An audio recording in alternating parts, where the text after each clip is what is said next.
am truly the definition of what they call a doctor burnt out. Today, I'm joined by Dr. Angela Tran, CEO and founder of MedFit Medical Weight Loss. Dr. Tran founded MedFit in 2012 with a clear mission to help patients achieve what she calls medical fitness, not just weight loss. Dr. Tran, welcome to the show. I'm so happy to be here. Thank you so much. Well, it's good to have you. Tell me a little bit about your story and how you started doing what you're doing. Oh my goodness. Well, I'm going to kind of kick this off, and I am truly the definition of what they call a doctor burnt out. Welcome to healthcare, everybody. So, believe it or not, I was like that little girl who always wanted to be a doctor. You know, my dad was a doctor, and so he just paved the path. And then fast forward, medical school, training, all the years of education, only to find out that this is actually not what I wanted to do. Believe it or not, I believe that yeah. it's a tough job. And don't get me wrong, I truly, genuinely wanted to help people save lives, but didn't realize I was going to be writing prescription after prescription, answering phone calls, charting notes, reviewing lab results, and it just taking over my life and my mental health, actually, to the point where, and listeners can relate, couldn't get out of bed, Okay. chronic headaches, blood pressure was probably too high. And even when I left the office, there was still work to be done. And I finally hit a moment in the middle of the highway here in Colorado where you just bumper to bumper, right? Trying to get home. And I just said to myself, how would I be a great parent, getting home at 8 o'clock at night only to realize I'm still working until 10. So I sort of kind of did the opposite of like, hey, okay, I give up, you know, the cool part is that I sort of let myself, quote, look for the sign, right? And Okay. long story short, I had a friend who said, Angela, remind me of a girlfriend that I know that you guys should meet. I think you would get along. And so I'm like, okay, fine. And so we got on a phone call, and she did medical weight loss. And I'm like, what is that? And she said, I actually get to help people in my own way, help them lose weight, them off their own meds, and then truly live the lifestyle that they've always wanted. And I was like, really? And then she said, and I'm happy with what I'm doing. And I said, does that even exist?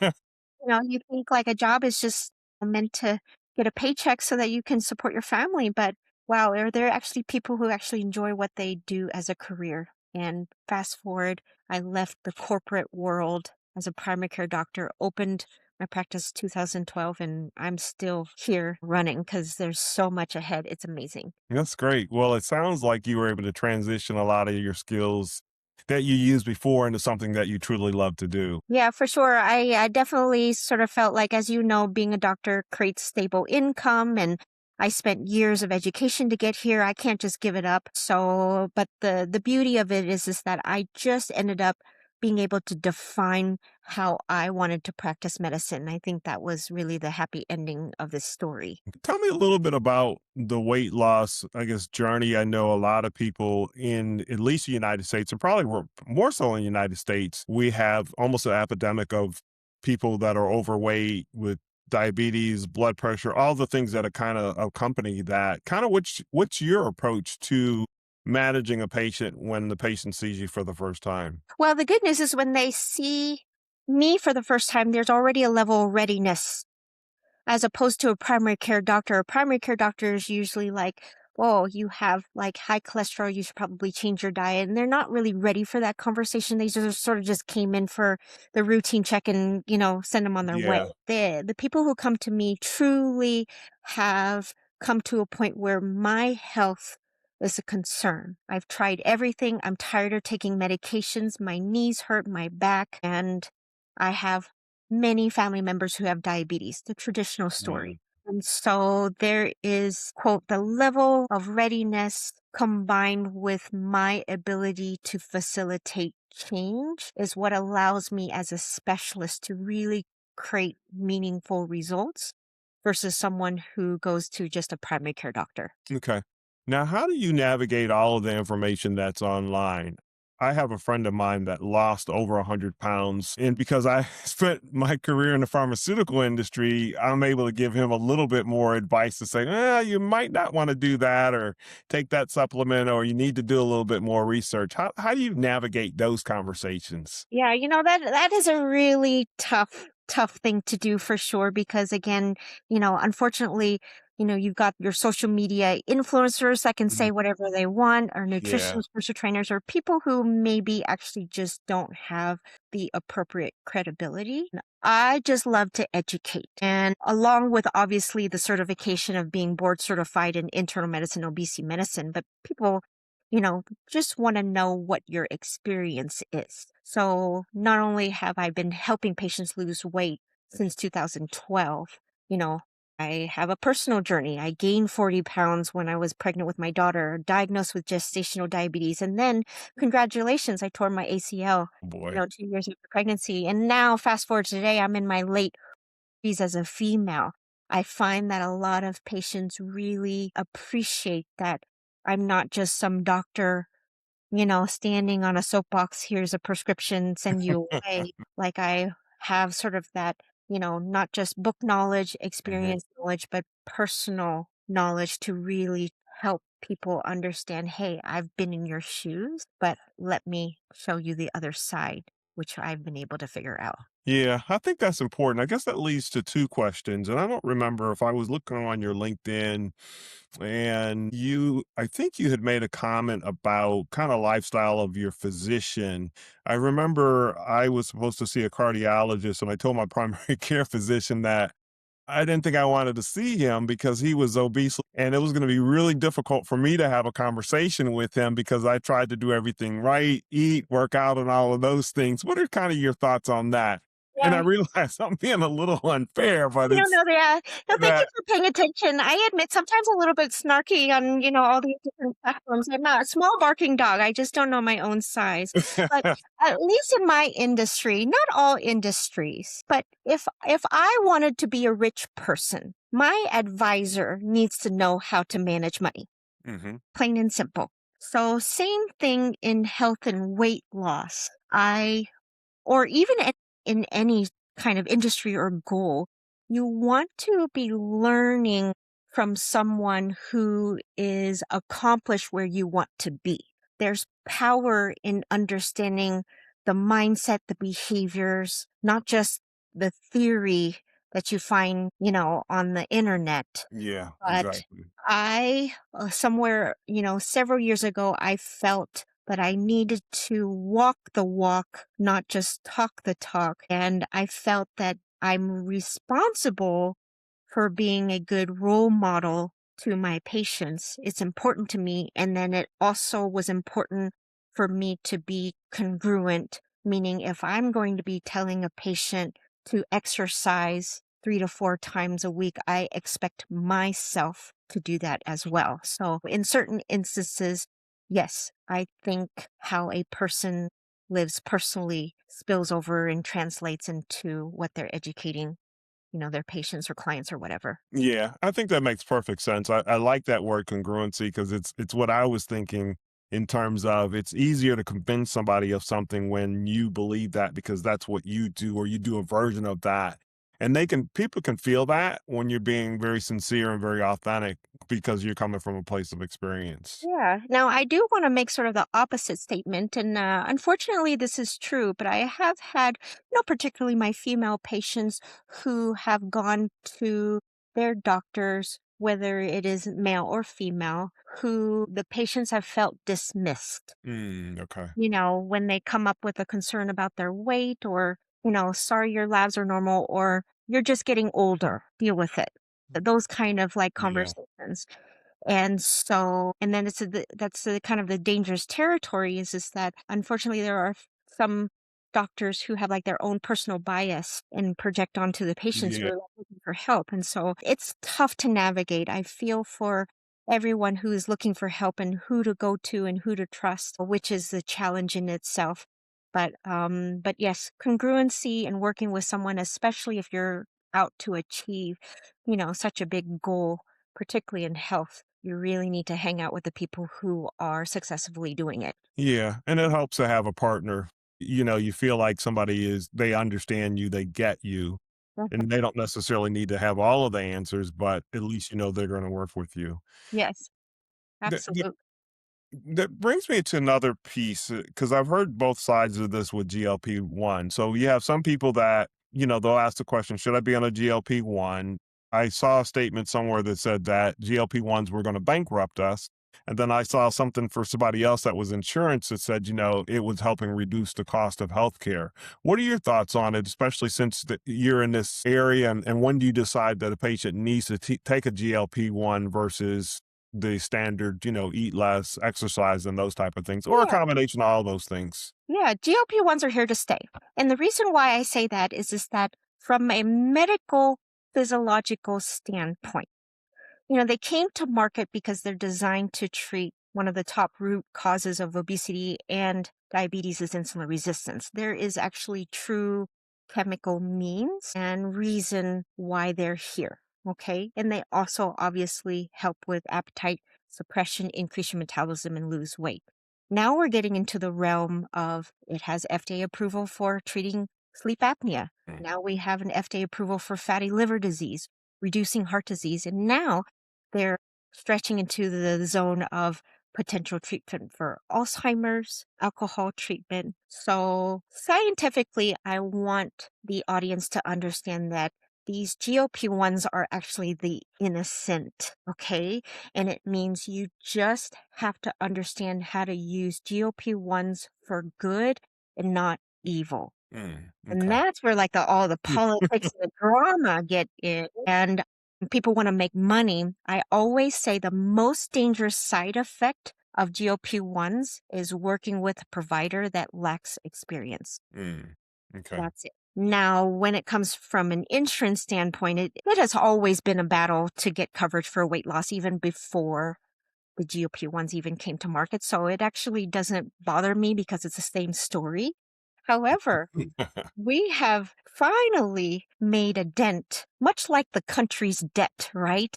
Okay. We're finally reducing, the percentage of obesity in this country. Now, we have a long ways to go, don't get me wrong, but to significantly actually make changes that are very, uniform and affects like the food industry and restaurants and now exercise in gyms and culturally the GLP-1s, just like AI or electric cars, it's just really changing. And now we have to take responsibility.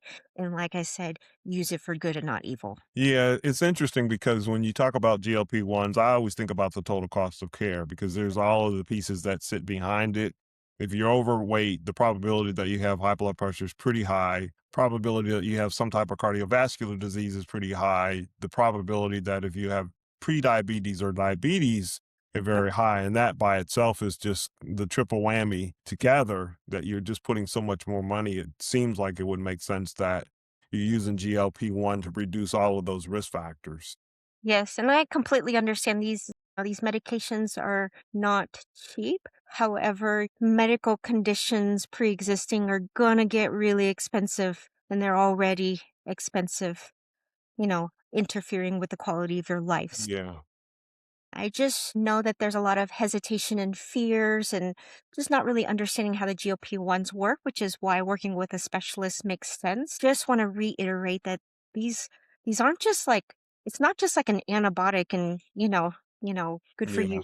These are like life-changing medications. To even just have the opportunity to explore, you know, helping you lose meaningful weight, and we're talking like 20, 30, 50, over 100, over 200 pounds without surgery. I mean, these GLP-1s really can be utilized to our advantage if we just know how to play the game. Yeah, that's pretty significant. Talk a little bit about some of the other technologies. I know that CGMs have also revolutionized some pieces. I got one of the over the counter ones, and it was very eye opening the foods that were impacting my insulin.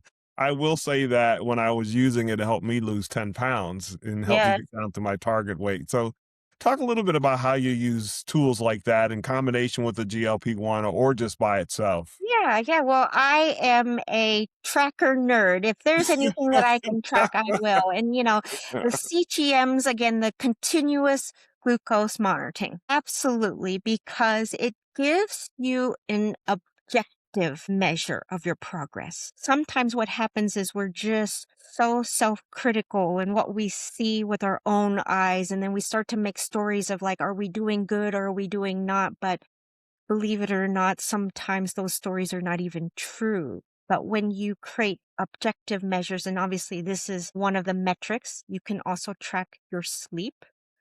You can also, really track your sleep. Mhm. You can also track, my recovery. I do exercise several times a week, but rest is something that I don't always do.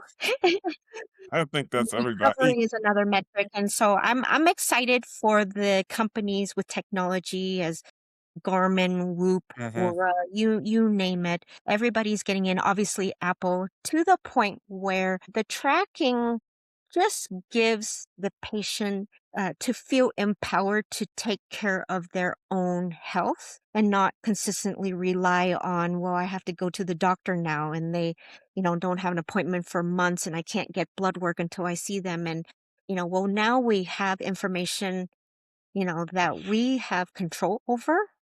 Then you just feel like then, yes, we feel like our activities can influence to achieve our goals. Yeah, I know the trackers have made a big difference. My Aura Ring went up. I'm actually thinking about getting a Hume band. I haven't decided yet. I keep going back and forth of what I'm gonna get. I do have the Hume scale, so I don't have the band, Okay. but yeah, if you name the technology, I probably haven't tried it or whatnot. Between that and I think you can get lab tests for, the year and all of those tools. I mean, there's Yeah, so much stuff out there now that yeah. you really can take control of your health. Yeah, I think health really should require ownership, but also in a collaboration. I feel like it is difficult because doctors do, fall into the category of there's not enough doctors, there's a shortage. We're burnt out, we're trying our best, we're trying to stay above water. But at the same time, I feel like if you are lost out there, you just need the right information to again start altering your habits, but then have a doctor who can again guide you, but as a team, really help you achieve your goals. Yeah, makes sense.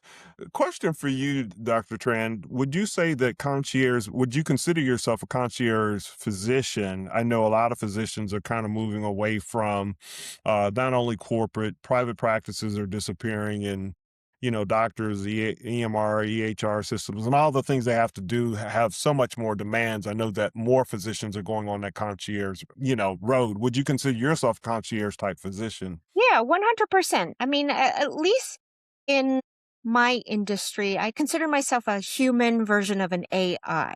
And what do I mean by that? A lot of it requires sort of like on the spot advice. For example, I'm going out of town this weekend. What do I do? Or I have a concerning side effect that needs immediate attention and I can like spit out information. And I'm not always on demand. Obviously, I am very human about it, but I think that, when it comes to specialty care, it's not the traditional, come to the office, let's chat about it for 30 minutes, see you in a couple months. This sometimes I can create a 5-minute conversation that completely reroutes you to a meaningful change of habit. Mhm. That's just the beauty of, again, experience of what I do just particularly in this industry because things are always evolving and changing because life likes to throw you left and right. So just to help navigate again, because I'm often 2 steps ahead of my patients to help them understand, oh, okay, now I'm good to go. Okay, great. That's really what I love about just the expertise and concierge feeling about helping my patients. Okay. So, what would you say is the biggest challenge that you have in the current role that you have now? Or even if you look and say, here's something I would love to solve between now and the end of the year, what would that be? It is continuing to, like we addressed, creating trust in the social media internet how I am positioned in the real world to those who don't know me yet because it's so noisy. As you can imagine, anybody and everybody is selling Yeah. GLP-1s. But and so there's a different buying behavior and trust factor and confusion about what to do. So I'm just again, I love to teach and I'm constantly on the platforms that I use to educate, but not in necessarily the constant research article or statistic. It's sort Okay. of like real story, real life. This is what happened to my patient or this is what happened to me and really make it more relatable and human. I think people really need to feel that connection amongst all of the technology that they're exposed to. I would be remiss if I didn't ask you about AI and how that plays into practice because everybody's using AI some kind of way or another. And I would assume that you are. I understand there's definitely a lot of reservation and hesitation about AI. I totally get it. It's the same thing when we were introduced to the internet and AOL, and Yeah. all of that. I may be one of the few, but I am very supportive of AI. But here's the reason why. AI, again, can provide objective information. Now, get me wrong. There is definitely human superiorness. But let's just say, for example, if you're looking for advice, from a human may bring in emotion, their Hmm. own belief system, things like that that can like skew whether it's right or wrong, the advice that is given. AI will give you straight up black and white. This is what I see. And sometimes you just need that right information to quickly make the decision to go to the next step. Okay. AI also gives speed. Unfortunately, we do live in a world where I need this yesterday sort of feeling. And I understand. And sometimes that's very stressful.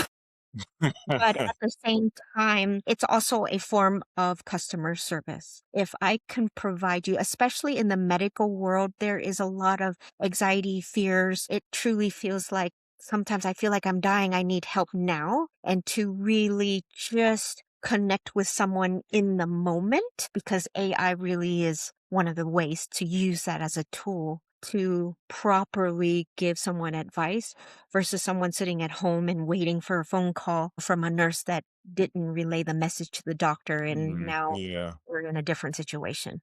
Yeah, it makes perfect sense. Yes. And the reason the patient works with a certain physician for a certain reason is because of that trust and that bond, and even provide context to the information sometimes that AI provides. Is this right? Is this correct? Yes. Again, when you combine AI with the humanization expertise, there's a potential of reducing mistakes and errors and enhancing accuracy. Sometimes as a doctor, I only know what I know, but if an AI expanded that realm of what I should be aware of, yes, I'm going to be actually that much better doctor because I thought of A, B, and C, and the AI thought of X, Y, and Z. Ta-da! Yeah. That really can be quite effective when it comes to patient care. Yeah, absolutely. So it makes perfect sense. Now I see here that you won the National Natural Science Hall of Fame Award. What was that for and how has that recognition You know impacted your what? career? That's probably, gosh, I get tearful about it because I didn't see it coming. I didn't apply for it. I didn't even know that it existed. I was actually just being me. That year was the traditional Dr. Tran, meaning I'm so excited to educate. I'm on social media.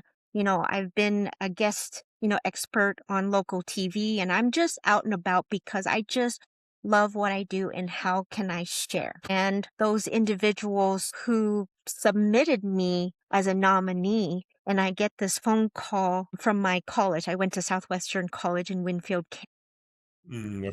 Great education, great college family and friends that I developed. And I get this call and like, what? The Natural Science Hall of Fame, like, that's like what, like, Peyton Manning, and I just think of like all these NFL like Hall of Fame. I don't think like and so that's actually one of my proudest.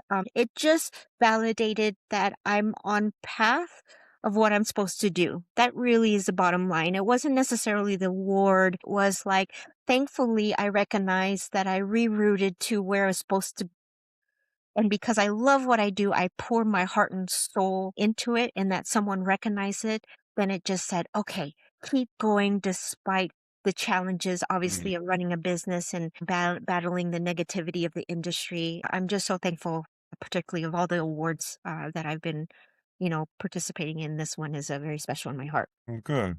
Well, that's a great recognition, and congratulations to Yes, you thank for you. that.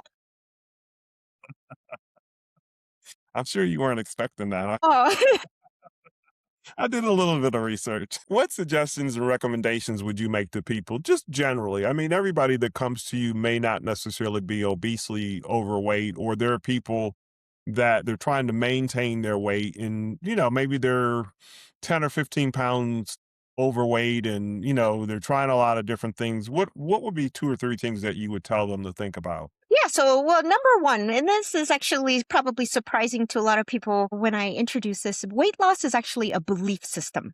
Okay. So, if you consistently believe that you actually have to restrict yourself, starve yourself, and only eat less than 800 calories a day and require yourself to exercise 5 to 6 times or 7 times a day, Hmm. at the gym, I want you to revisit that belief, And so, and I think that a lot of people will say, well, maintaining is hard. That's also belief. So, how do we change that belief to maintaining is easy? Number one. So, just understanding, what do you actually believe about this whole process in yourself?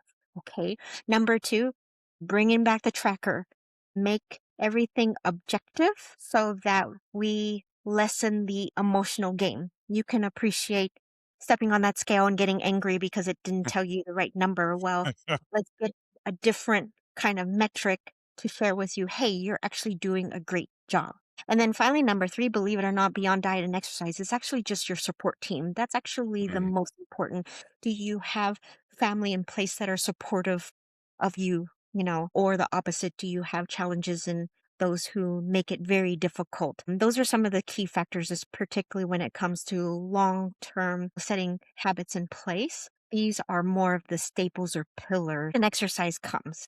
But Yeah. these are really the magical pieces Hmm. that I think people miss out on to really understand what it takes to do this in a lifestyle, long term fashion. It makes sense. I've tried a variety of things over the years, and I guess it was a couple of years ago I made a decision I was going to lose 35 pounds. So I would weigh myself once a week in my office. I have a whiteboard, and I would write the weight down, so I would kind of know. So Hmm. that was last year. This year, it hasn't been difficult. I fast twice a week, Yeah. and that's what works. Going into the weekend, so tomorrow's a fast day. I won't eat until dinner tomorrow, and then Sunday night into Monday, I won't eat until Monday dinner. Uh huh.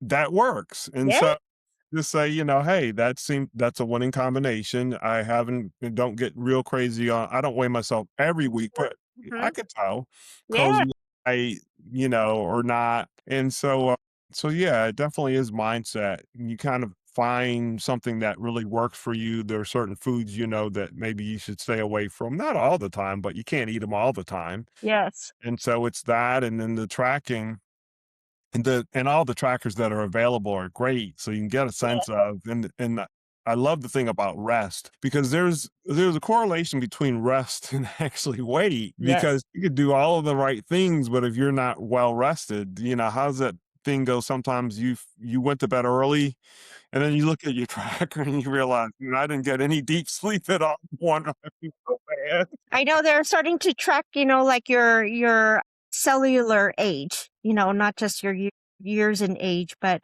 yeah, you can exercise like crazy and you can be on point with your nutrition, but is if your sleep is terrible, that's what actually ages you. Yeah. Well, Dr. Tran, I've really enjoyed talking with you.